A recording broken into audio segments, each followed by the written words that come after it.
Thank you so much for listening to The Voice of Job Seekers. As always, I try to have a new episode every week. Last week I failed because I was on business travel and just didn't get a chance to release one and prepare one because of some other things I'm taking into consideration for some future episodes, and I'll explain more about that. So I missed one, and my friend and peer, Mark Miller, who I've had on the show, sent me an email and said, "You okay? You haven't released an episode this week." And yeah, well, actually he said 2 weeks. And I missed last week because I had to travel. And I'll tell you a little bit more about that in a minute. But I just want to let you guys know that I am truly engaged. It's just been a lot of things happening, including my son going to the Air Force. So that was yesterday. And he'd been here on and off for the past couple of weeks, going back to his old place, make sure it was cleaned out and all, and just helping him where I could. So nevertheless, rarely I would even give you a long intro like this if something really didn't happen. So I'm with you, prepared to provide some content to help you with your job search. And this week won't be necessarily a direct help for your job search. And bring me to my travel for this past week. I was invited to come to the University of North Georgia, which is in near Atlanta, about 50 miles south of Atlanta, and talk about unconscious bias and how it affects your everyday life, your career, and your workplace. And even though some of it was career-oriented in one sense about job search, in which we focus here, the other part was talking about career and workplace, and focused on that. And primarily, it was really good to get the feedback from people because it's a very sensitive topic. And quite honestly, I felt the need, knowing what I knew about people, to tread a little bit carefully, but at the same time to talk about some things that are tough for some people. So in this talk, which I created an excerpt for you, and I was also fortunate enough to record it and got a great quality recording. I was surprised that it all worked out. That we talked about how it affects people, how it affects your workplace, to that everybody should make it their business to provide a place where people can give their feedback on things that are said to them and how they're treated. And you'll get a little small definition about what a conscious bias is. And I won't go too much of it into the show notes this week so I can get the episode out. But I just want to be sure that you guys take this in some consideration, maybe apply it to your workplace or to your future workplace. I wanted to also give you an idea and put myself in a scenario where you normally don't hear me. You usually hear me interview other people or even a few times being interviewed, but this is where I talk a lot.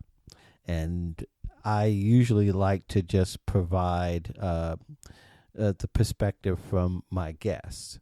So if you're used to that and you love that part and you don't want to hear me yak, feel free to bypass this particular episode. But I do think this is of value because there's a lot of unconscious bias affects not just in terms of race, but also when it comes to women, when it comes to pregnancy and discrimination, when it comes to disabled, when it comes to age, when it comes to gender, when it comes to different ethnic and cultural types of situations.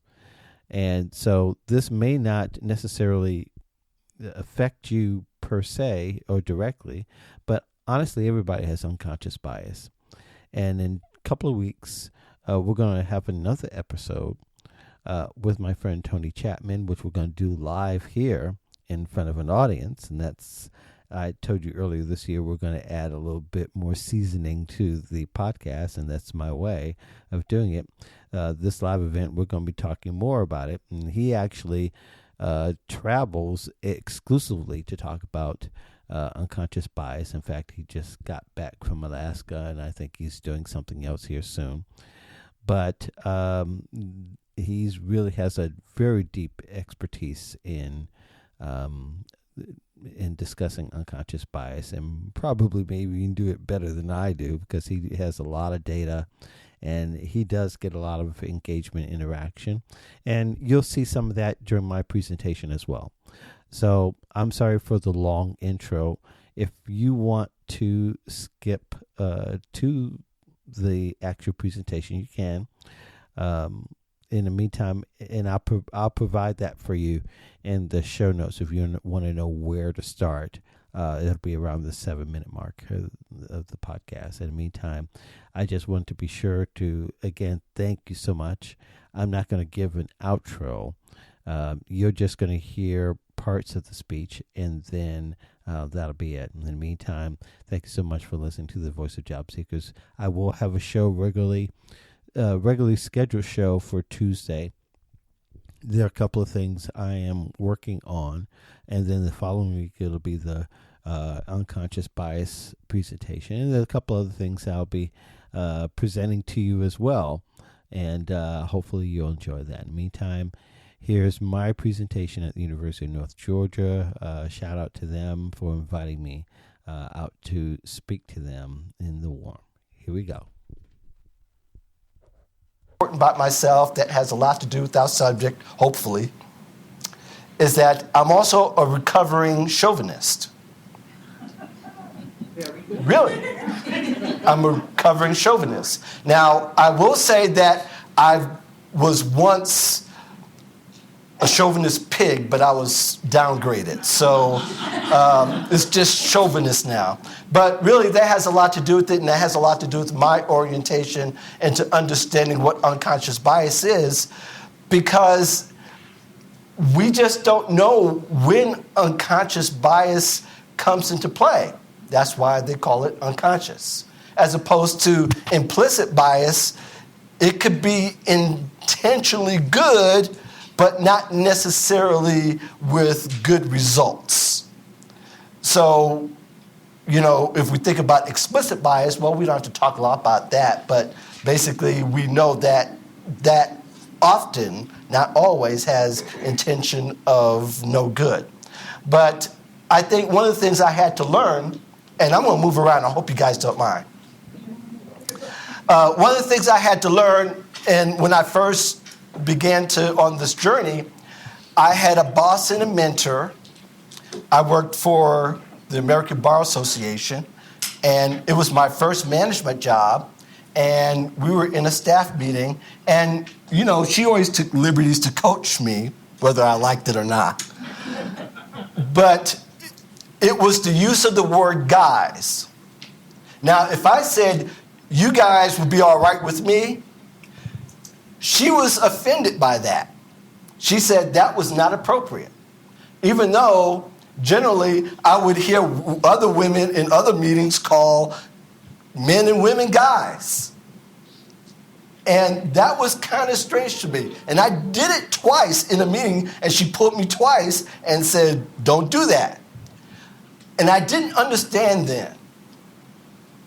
But I think I understand now, because it's not about my freedom to use it. It's the understanding that people will have when they receive it.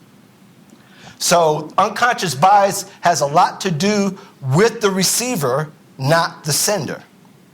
The sender shouldn't be surprised so much that the receiver doesn't receive the same way. It's a part of communication 101, right? If the receiver gets what the sender is sending the same way, then communication happens. What often happens is that the sender and the receiver don't receive the same message, so therefore communication is often muddled. And we think that, well, I sent a clear message. Yeah, but the receiver felt indifferent about it. So here's the thing. We're going to do a little exercise. And you guys have been taking notes, right? Copious? Anybody? No? Okay, you will now. I'm just kidding. Partially.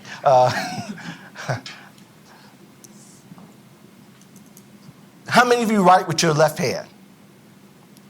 For this exercise, you're going to write with your right hand.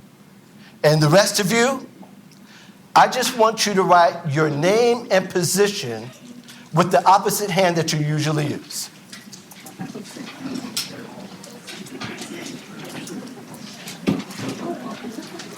It shouldn't take all this talking. Oh, I'm just kidding.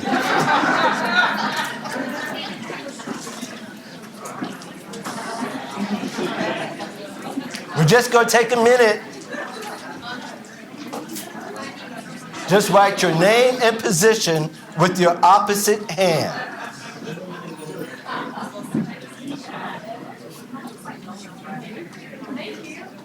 Oh, Lord.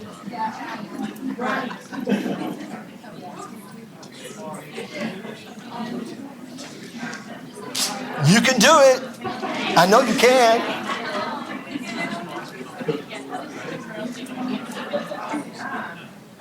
Okay. That's enough. Doesn't matter whether you finish it or not. I want you to now show it to the person next to you.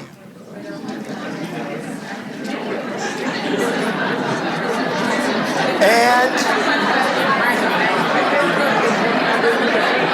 okay, how many class, how many, I know you're having fun. Raise your hand if you can read the person's writing. Raise your hand if you can read the person's writing. That's about half of you. Okay, give it back to them. I want you to take another shot. One more shot at writing your name with the hand you usually don't use. Try it again. You can do it better. Maybe you need to reposition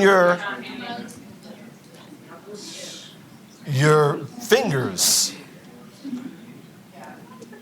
Or maybe write the way. You guys are taking it seriously too. I like that.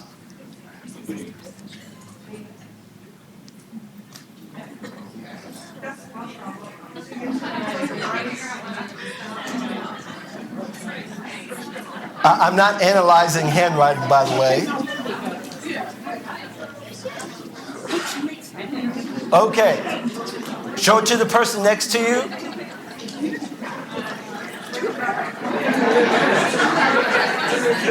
Raise your hand. Only raise your hand if the person's handwriting got better.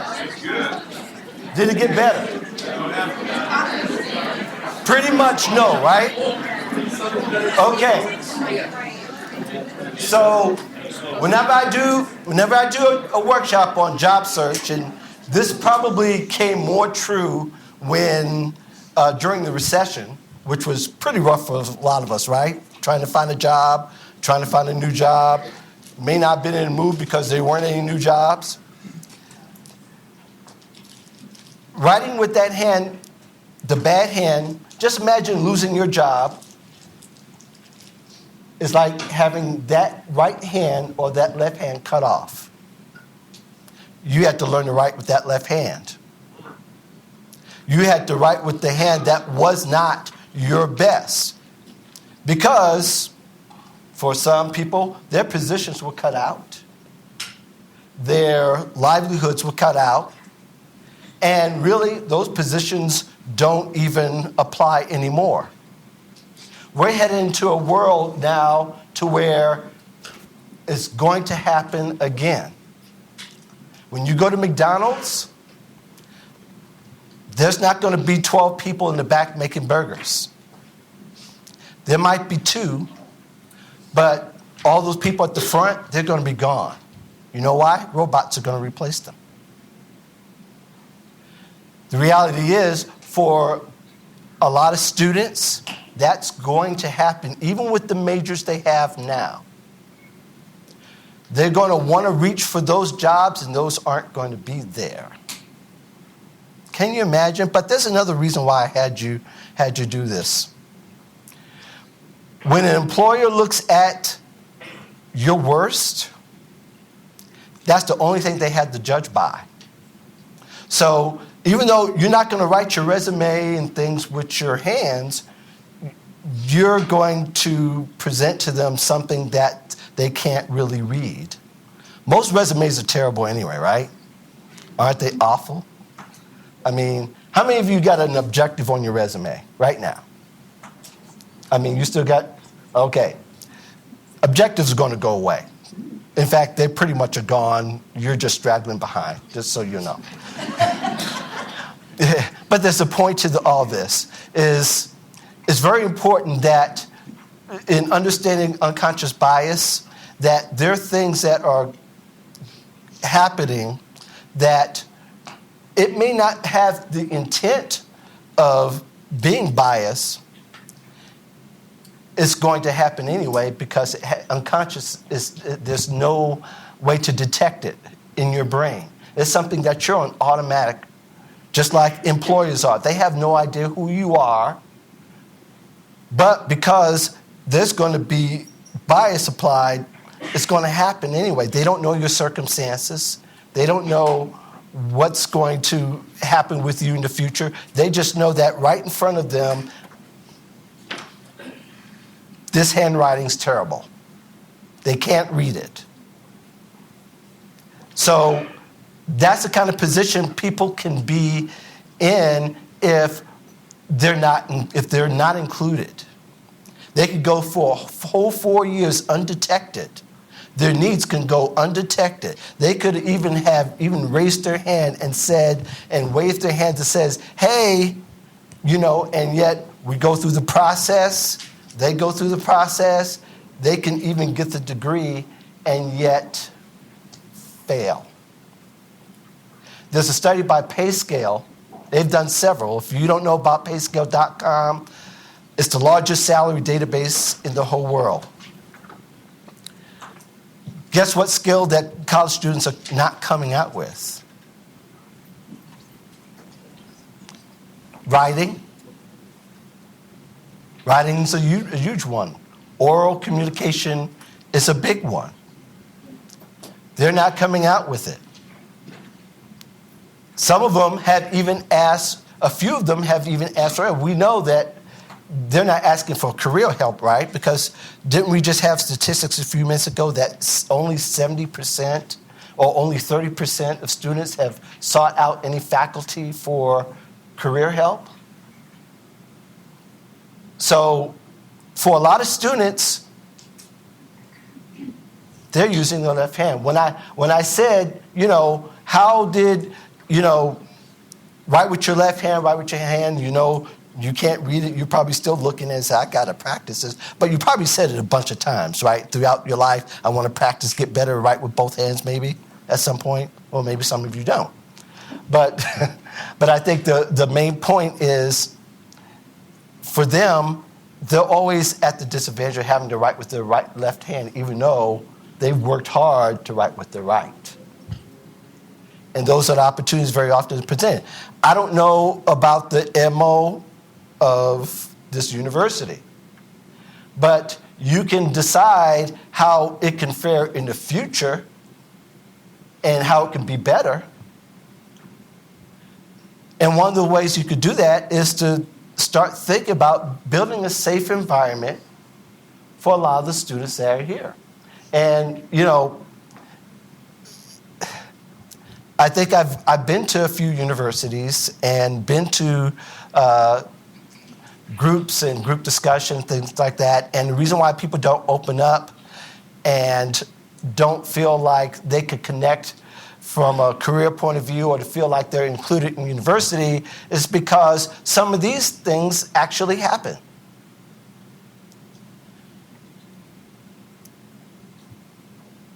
Labeling. I mean, really, as America as a whole, we're very quick to label. Conservative, liberal,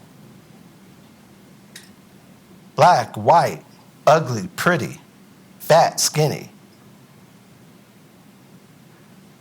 The type of environment you can build in your workplace has a lot to do with whether people feel welcome or not.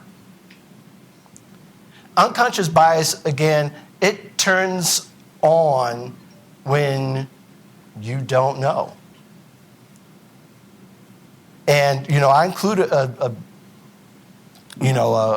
definition, but before that, I think it's important that at times when we try to engage students in what bothers them, in the way they feel, the shortcomings, I mean, ultimately the goal is for them to have a great career and to prepare them as much as the statistics say that they're not prepared when they finish their 4-year degree. That they're not.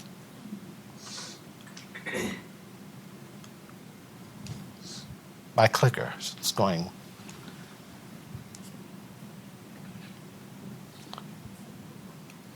Thank you. Oh, that wasn't me. That was you. You may think, well, hey, I don't have any unconscious bias. Everybody has it. I have it. A big one, again, for me was women. I remember one time working as a leader in a call center. I was very heavily dependent upon by management and by staff. And, you also have your friends. You still kind of want to be friendly and have relationships. And I had my little clique. And I remember working along, we had this really lively, robust discussion that when this person said that, well, I have a problem with this, that, and other with my kids. And it went to so much that I blurted out, oh, you're just a ghetto mama. That didn't go over so well. In fact, the next 5 minutes, she went to talk to my boss, who was, I highly regarded what she said. Whatever she was, the holy grail. And she called out my name like it was my wife and my mom. Mark! I said, oh, God, no. And I went, and I had listened, and I had to take it. It was painful, but you know what? I built even a better relationship with that person because I understood where the boundaries were with that person and with even listening to more women. I mean, I was getting training already from my wife. And really, I've been married, it'll be 26 years in March, like I said. And people ask me, what is your secret? I said, pretty much, learn to diffuse the bombs before they go off. And that's some of the better advice I've given out throughout the years is learn to listen to tone, learn to listen to the vocabulary, to the words, and gain intelligence with that before you respond. And that's a challenge for a lot of people. A lot of people say, well, I shouldn't have to. It's freedom of speech. Yeah, for you it's freedom of speech. For the other person, it's torture. It's sometimes even assault.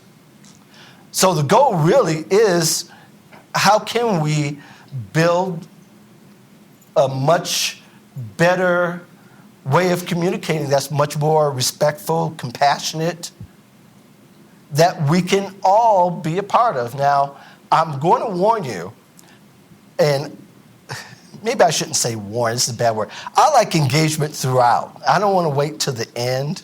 So if you have questions, I'd love for you to raise your hand. I'd love for you to comment and share an experience. I don't want to get in a debate, but I do want to hear from you how you feel about some of these things that we're going to talk about. I want to hear about your experience. I want to hear how easy it is or how tough it is.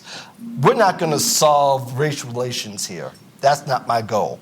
My goal is to make, for us all, and we should want to make the conscious or the unconscious conscious. That's what we should want to do. Now, should you say something that is weird, you look like that, or a little bit like that, and maybe even that. So don't be surprised the person next to you is going, I see you. I got you. Or yet, Robert De Niro's, I'm watching you. Or even the Ben Stiller response, I'm watching you, watching me. But that's what it is. When people have said it, and people are probably doing it already, you said something that's a little indifferent, and you may not have meant it, but they're watching you. They're paying attention to you. So that's the clinical definition of unconscious bias, and somehow the title from that disappeared. I don't know why. But I'm not one to read it verbatim. I'm sorry. I don't believe in death by PowerPoint, but I believe it's the best way to communicate, these kind of things. But, excuse me, again, it's, you're not aware. And the best way to become aware is to have input, to have feedback, and to gain intelligence about that so that you can move forward in having a more respectful dialogue. I know some people don't like that word microaggressions, but it's just assumptions. It happens every day. It's little slights, slurs sometimes. Sometimes it's unintelligible. There's snubs. But it often reflects how someone feels, them unknowingly, about certain racial groups, or certain body types, or certain genders. Did I say genders? Genders. Like assuming that, when you think of stewardesses, at one point, and I come from that era, women were stewardesses.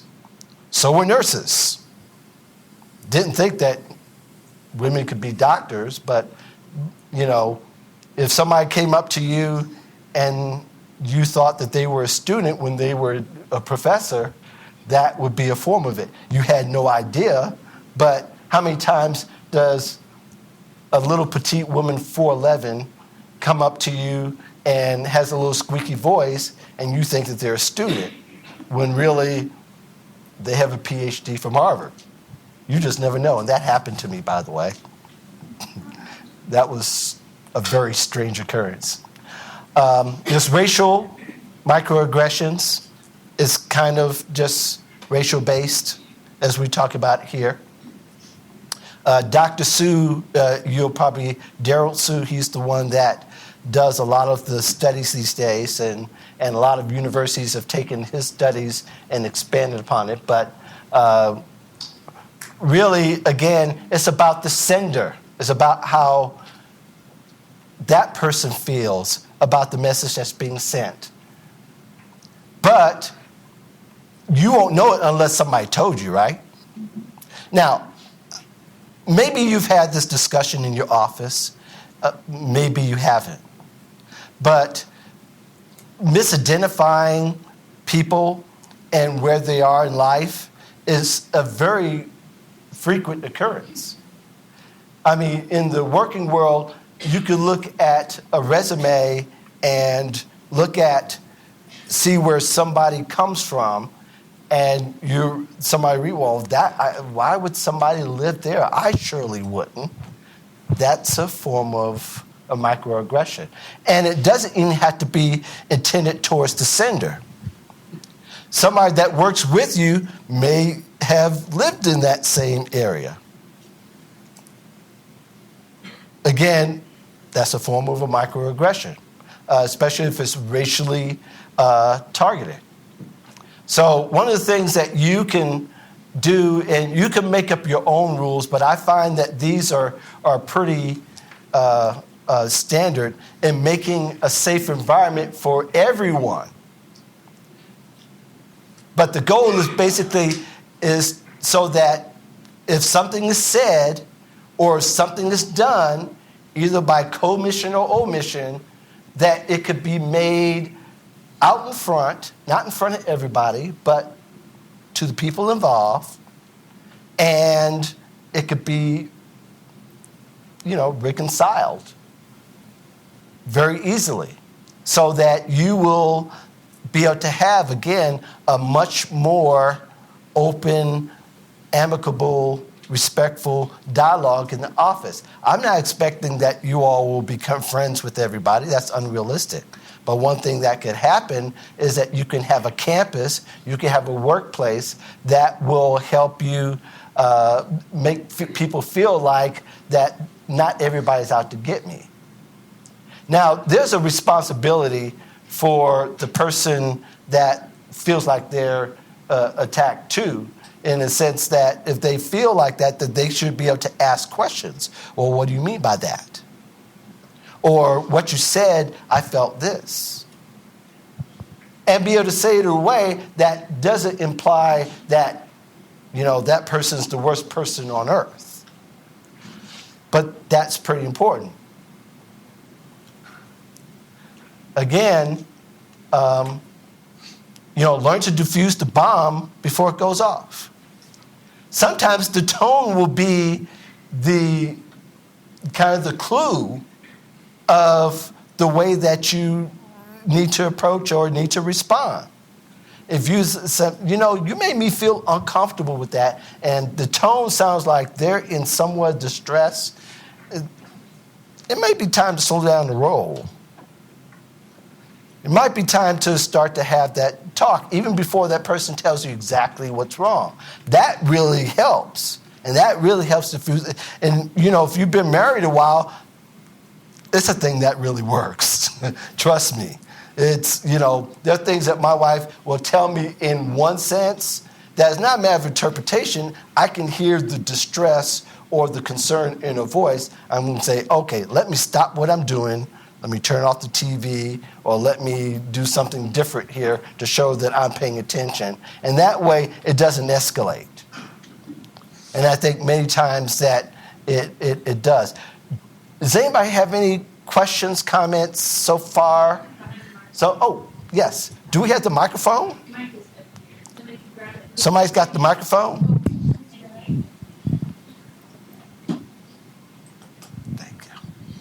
I feel like all of this is contingent upon someone being very self-aware of themselves, because I feel like if you have an individual who walks in privilege, right, and is not aware of themselves, how would they be able to defuse the bomb before it goes off? You would have to have a really good sense of awareness about who you are and those biases in order for that to happen. So what would you suggest? What suggestions do you have in those circumstances? So you're talking about somebody that approaches another person. It could be anything. It could be, especially if I'm a leader, if I'm a supervisor, for example. You said you had a supervisor who basically kind of was coaching you. So it sounds like she was pretty much aware of herself. She was. You know what I mean? But if I have not to say, Kara, you're a really good supervisor. This is not about you. I'm just saying. I just wanted to make sure. She's qualifying it. I'm just saying. Love you to death. You're good. But I'm just saying, if you have a supervisor who is not that aware to pull your coattail, does that make sense? The bomb is going to go off, if that makes any sense. So what are some suggestions you would have in those circumstances? So given a scenario that we're talking about, somebody said something to me, right? And I'm affected by it. Right.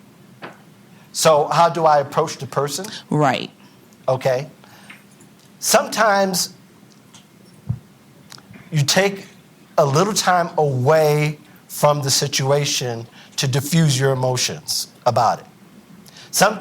To do things in the heat of the matter, it never ends well. If you say something that comes out of anger, it never ends well. Now, if it has been a repeat offense time after time after time, you're angry. And I understand that. But still, there needs to be, you need to kind of pull back, and if you never had the conversation with the person, then you can't explode. It wouldn't be fair. Because they don't know. It's unconscious. Again, they have no idea. But you're hurt. You come back and say, something you said, and, there were a couple of times where you said something that hurt me, and I want to let you know. For most people who are reasonable and honest, will stop and at least listen. Mm-hmm. We would think, well, I think it's all right. I've been saying that all of my life. Well, there's a problem then. There's a problem. You've been saying it all your life doesn't make it right. Or the fact that nobody's ever told you makes it right. You hurt someone. So they're trying to let you, they care enough to even bring it to you.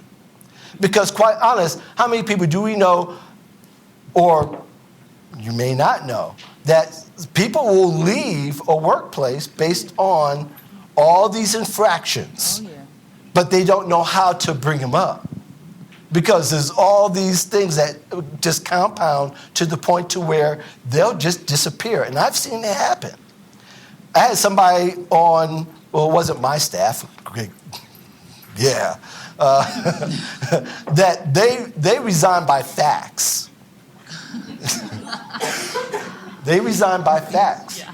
And it because, and then she went to Human Resources after she cooled off and then told why. And it was all these things that came out.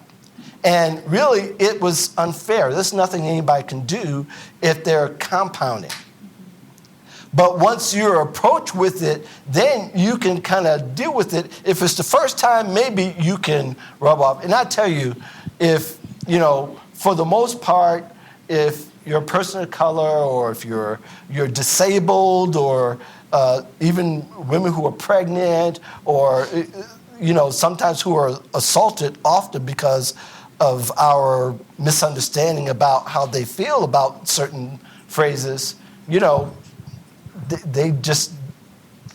they hear it all the time. So they've grown some thick skin. The others, not so much. Because it's painful to hear it over and over and over again. So what could be you meant as a joke, it's not really that funny when it hurts someone. Especially if a person of color, hears it all their lives, then they come to school and they got to hear it from somebody who has some kind of authority, or another student, or somebody who's influenced, or watching a film even that has all these words in it. It could be traumatic.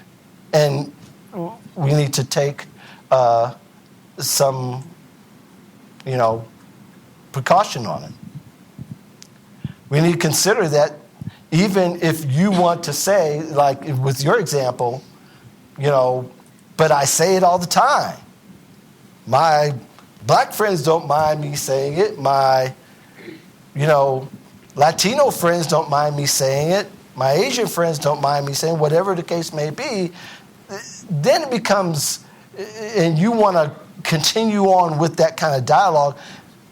Not saying that any of you would, but even if you heard it from another student, the other person's going to feel like it's an attack. And you may not know it until you ask them. And then you might find out some other things that aren't so fun. And by the way, still feel free to chime on in. I know some of you are kind of figuring out where do I fit in so much, because really I want you to leave here, go home and forget about it for the weekend. That's the best way. Come back Monday with a different perspective, but this is not something you're going to go out and do as soon as you get back to the office. You probably may not even go back to the office, who knows. But ultimately, an assault can happen just by words or even by, actions. It could be by commission, omission, which we'll talk more about. And I hope you like the emojis that I included there. That just kind of reflects how the person who's receiving it feels. Let's see if I can get here we go. Mental illness is also something that happens often. It's something that you can't see. And it's something that very often people feel like they don't want to tell you anyway. But in some workplaces, in academia, those things will come out.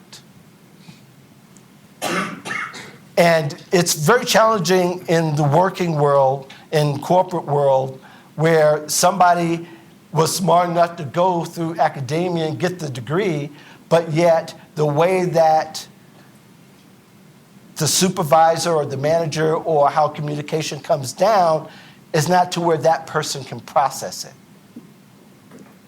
it. People call certain learning disabilities, they call it intellectual disabilities, I believe, these days. And I have someone that called me out of the blue. They read my blog and they read something about the differently abled.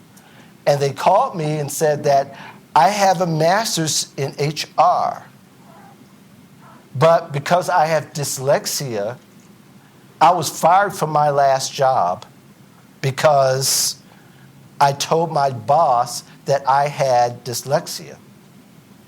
And I couldn't wrap my head around the way that he explained things. The boss fired her automatically. Now we can go way down the road somewhere with that. But I think one of the points is that see how sensitive sometimes things could be to where they're not going to tell you what it is. But I think outside of the obvious of the explicit, calling people the R word, telling people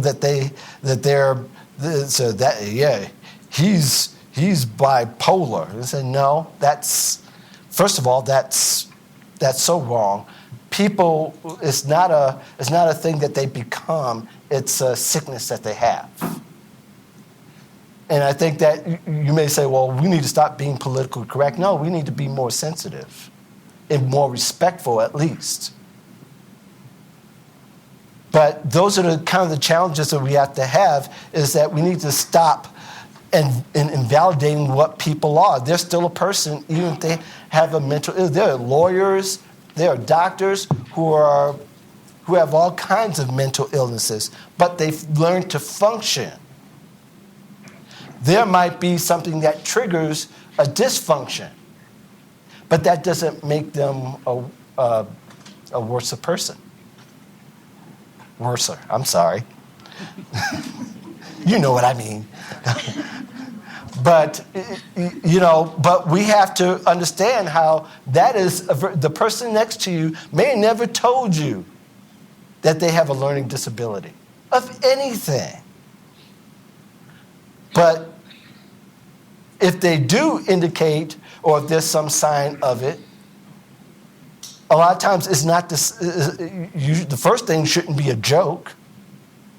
First thing shouldn't be a sarcastic remark. Maybe sometimes you need to go get some advice on how to say it and then maybe come back or let your supervisor say it or a health professional of some type. It depends on your situation. But there's nothing wrong with getting other people involved in knowing how to say something to something that you notice. But don't draw public attention to it either. That's not cool. Yes. She's the only one who has questions? Yeah. What are you guys doing? That's who I am. I'm sorry. Just kind of going to your point, too, because I think it's important that, especially like if you're in like a committee setting or even in a leadership meeting setting, it doesn't matter. Right. Everybody's way of understanding things, we all think differently, right? And so throughout my career, I've struggled with sometimes I don't just get it sometimes when people say certain things. Mentally, I have to try to work through the information in order for me to understand it. So I have learned to ask a lot of questions and get very comfortable in doing so. But there are people who aren't that comfortable, especially when you have new professionals starting out in the field. And so they're in a setting that they don't feel comfortable and they want to show their best self, but they know that they struggle with that. And so I think it's imperative that when you are in a room and you have someone who's asking a lot of questions, even how you might react to that in a room, it's like, oh, here she goes with some more questions. You know what I mean? Even in that will shrivel someone up. And so we need to just be conscious of that within itself as well. When you were in class, and some of you still might be taking classes, I know I got tired of the guy that asked a whole bunch of questions. I have a friend named Randy I went to high school with. He always asked a dozen questions for the littlest thing. It killed me every time he would ask a question. But he scored a perfect score on the SAT. That has nothing to do with intellectual disability, but for when you have somebody who has a lack of questions, sometimes that's a sign of something else could be not necessarily to this extent wrong, but there's a disconnect somewhere. And so, the way that we insult them is pushing them and maybe saying, you're not asking a lot of questions, and I expected so much more from you. Well, that person that's happened. We know it. But that's also, I'm not saying you need to be extra sensitive, but sometimes we need to think of other questions, draw people out, and think of the way that they can relate to, not the way that you want to. And that makes all the difference in the world. So,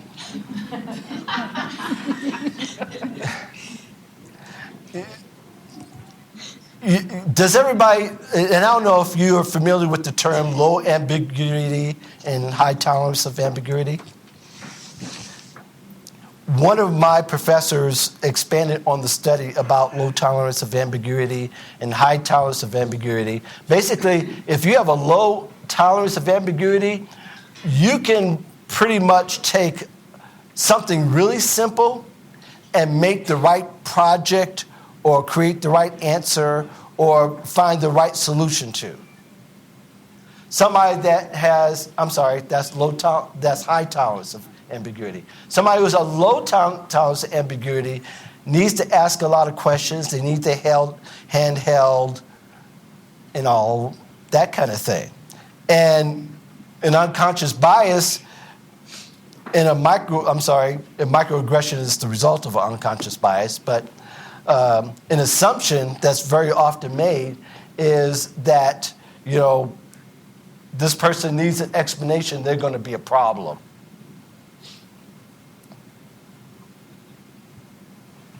Or even sometimes the person who has a high tolerance of ambiguity, he's just showing off. Now that one might be easier to swallow and somewhat truthful. But somebody who has a different learning curve, it can affect them.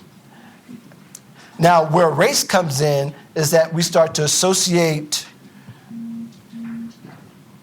certain type of race that maybe, and just an example, and not per individual, but someone might feel like a black person needs more of an explanation, as opposed to an Asian person might be so intelligent that they'll get it the first time around.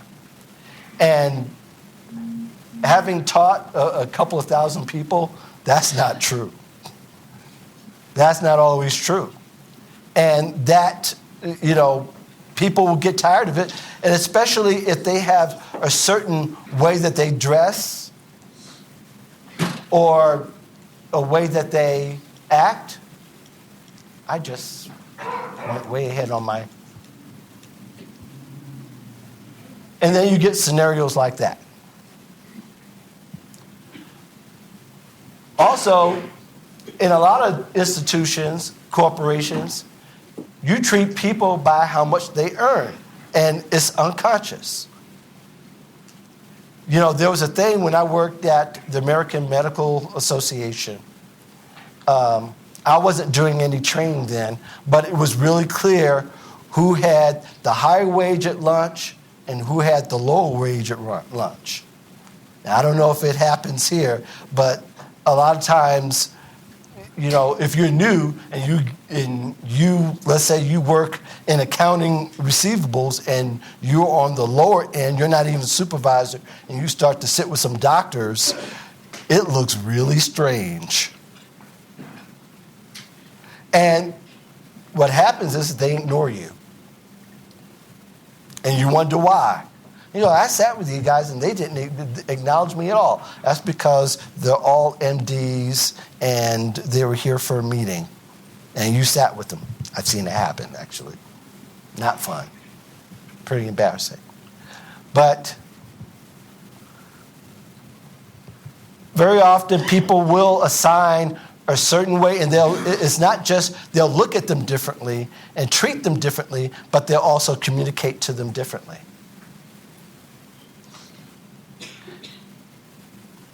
Questions? Comments? No, you guys are shy. Okay. Okay. Oh, anybody take her the microphone so we can all hear you guys.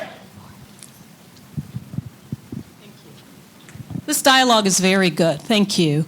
I think sometimes it's difficult for us when we are faced with these conversations. Mm-hmm. It's difficult to respond appropriately. It's difficult to respond in humility. Mm-hmm. But if we're able to navigate all of our own emotions and get through it, it's healthy. Well, I decided to end a little... add a little ending here after all, but I hope you enjoyed some of that, and I hope that would be useful to you. If you're interested to hear more about this, feel free to contact me at mark@thevoiceofjobseekers.com, or you can call me at 708-365-9822 and leave a message. You can also text me if you have personal questions about unconscious bias, but we're going to talk a little bit more about it. Part of the reason why I didn't do the whole presentation, because there were names and departments that were mentioned, and I felt like that was needs to be kept to my client. And then on top of that, we're going to be doing the presentation here on the 12th. I'm going to release the episode hopefully on February 13th or the 14th. 14th is the usual date, but I'm going to try to release it a little bit earlier.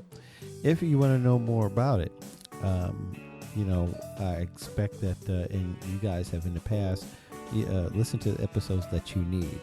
And I don't expect this to be any different, other than this is going to be a live interactive episode. We're also going to do it on Facebook Live, and you can look forward to tuning in on February 12th. So I usually don't give dates, but that'll be the date of the recording at 2 o'clock Central Standard Time, and it will be on the Voice of Job Seekers page. So if you want to stay tuned to that and like that page, you can feel free to do so. In the meantime, I thank you. I'll be back in the next few days with another episode. I hope you all will enjoy. In the meantime, you all have a great rest of the week.